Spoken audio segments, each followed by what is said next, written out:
एक आदमी ने अपने बेटे को दर्जी का काम सीखने को बिठाया। 2 महीने तुम्हें काम सीखते हो गए, इन 2 महीनों में तुमने क्या सीखा? बेटे ने जवाब दिया, गला काटना सीख गया हूँ, अब जेब काटना सीख रहा हूँ।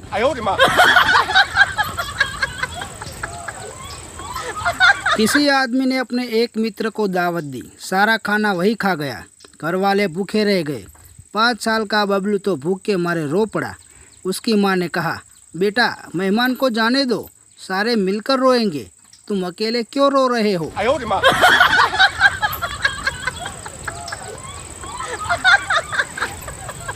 कबाड़ी की दुकान पर एक संगीतकार ने अपनी वायलिन दिखाते हुए पूछा, क्या दोगे?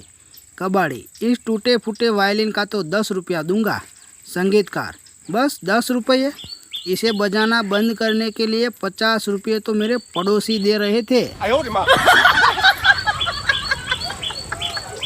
अध्यापक, बोलो बच्चों, गंगा नदी पटियाला से निकलती है। भावना छात्रा, सर नहीं, गंगा नदी पटियाला से नहीं निकलती। प्रिंसिपल, महोदय आप भी कैसे अध्यापक हैं? गंगा नदी पटियाला से नहीं, गंगोत्री से निकलती है। अध्यापक, प्रिंसिपल महोदय, गंगा नदी पटियाला से ही निकलती है तथा तब तक निकलती रहेगी जब तक मेरी 7 महीने की तनख्वाह नहीं मिल जाती।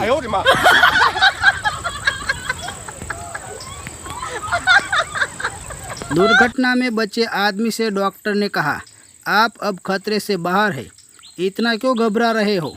आदमी ने कहा, डॉक्टर साहब, जिस ट्रक ने टक्कर मारी उसके पीछे लिखा हुआ था कि फिर मिलेंगे। 2 भिखारी भीख मांगने जा रहे थे।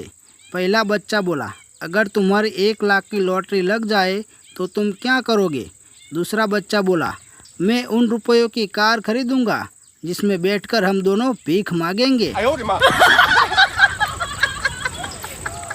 डॉक्टर पुंडीर, वाह दिनेश भाई, तुम मरते मरते बच गए, तुम्हारा शरीर वास्तव में तगड़ा व मजबूत है।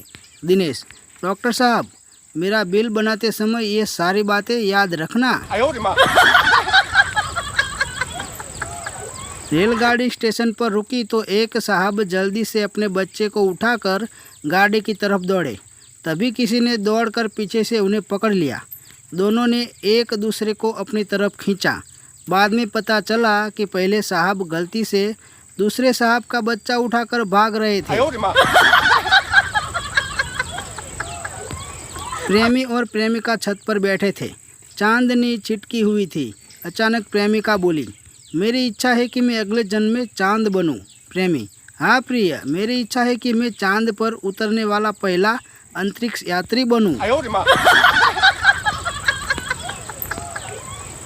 वकील ने अपराधी से पूछा, क्या तुमने मेरे क्लाइंट को आवारा, बदमाश और गधा कहा? अपराधी ने कहा, जी हाँ। वकील बोला, क्या तुमने उसे उल्लू का पट्टा कहा था? अपराधी ने कहा, जी नहीं, मैं यह कहना भूल गया था। कमेंट और favourite jokes, like, share and subscribe करना ना भूले।